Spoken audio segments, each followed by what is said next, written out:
And the context of living out the Lord's Prayer is to recognize that we're family. We're not like other communities, or we shouldn't be.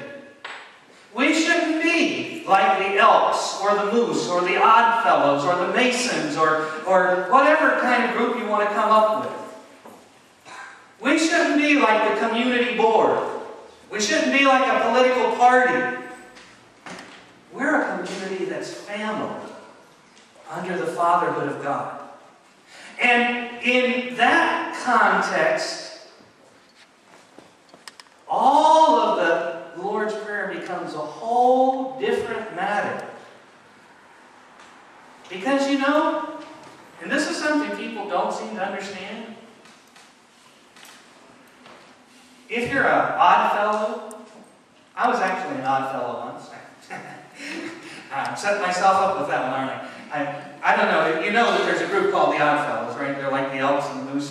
And when I was in West Virginia, one of my members, a relatively young man, was in the Oddfellows, and he invited me to come and join. And he said, you know, they have a pool table. We can play pool in there anytime we want. That kind of got my interest. And the Oddfellows are, you know, they're odd. They're an interesting group. But anyway, when you're a member of a group like that, you can just quit anytime you want, right? Guess what? You can't quit family. You can't. Oh, you can have problems in the family. You can have feuds in the family. You can even have situations where you know, brothers and sisters, sisters and sisters don't get along. You may even try to disown your family, but I'm telling you, you can't get out of the family. You're part of that family in a true sense, no matter what you do with it. And the reality is, if we understand the community of the church as family, it changes the way that we relate to our problems internally. Because the way we deal with family problems is very different, or should be very different, than the way we deal with problems in a political party or in a social organization. So the Lord's Prayer reminds us that we're part of the same family with God as our Father. What is that song? One of the songs we do where it says, "With God as our Father, children all are we. Oh, let there be peace on earth, and let it begin with me." Okay? With God as our Father, children all are we. That's true. So the context of living the Lord's Prayer is to recognize that we are not just a community, but we're a family. That's the kind of community we are. And as a family, we have a much heavier responsibility to figure out how to work out our differences. But think about all of this plural language. Our Father,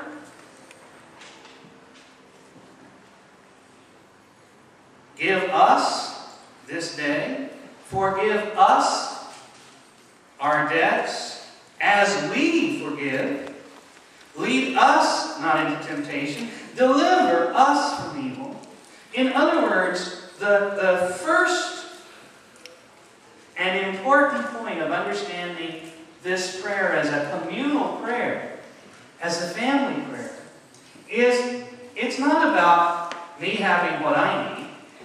It's not give me my daily bread. It's that we get what we need. I can't be satisfied as a member of the family if my needs are being met, if other members of the family's needs aren't being met. And it's not just about me forgiving.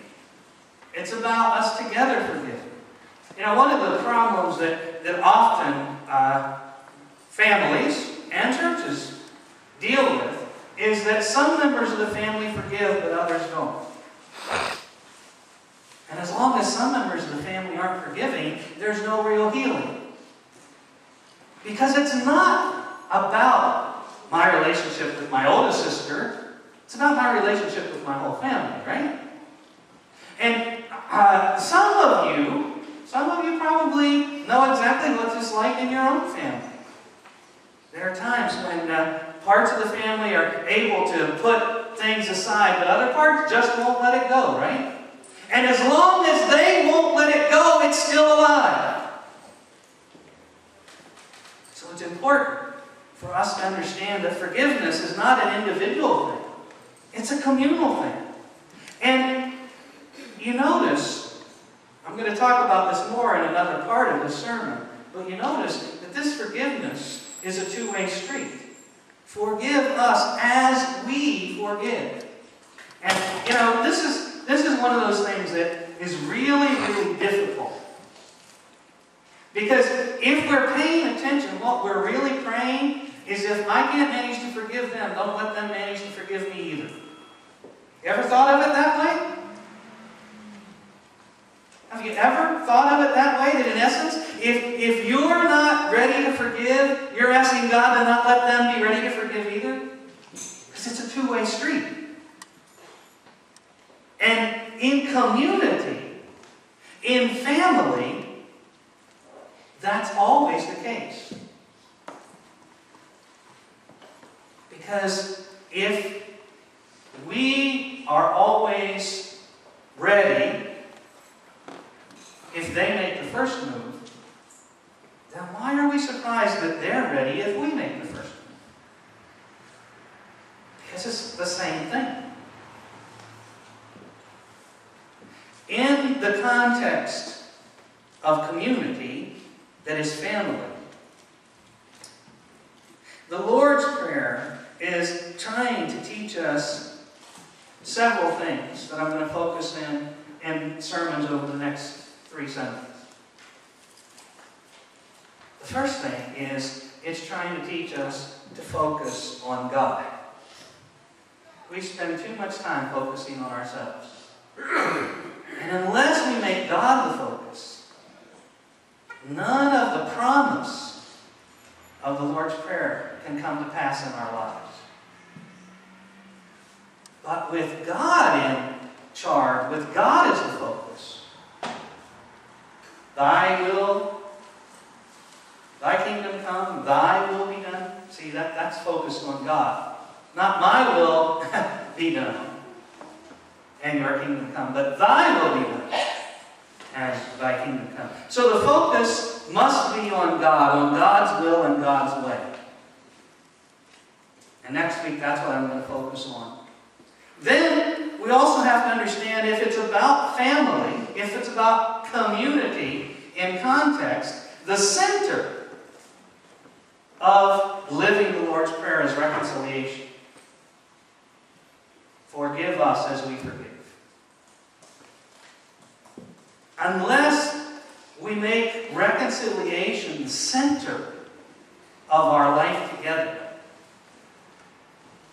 we give the family a bad name. I have a brother who's a black sheep. You know what that means, right? He gives the family a bad name. There are times in certain contexts where people know my one brother, I don't even want to tell them my last name is Upole. Any of you ever be in that situation? Where you're like, oh Lord, I don't want them to know I'm related to him. But until you can find a way to make reconciliation the center,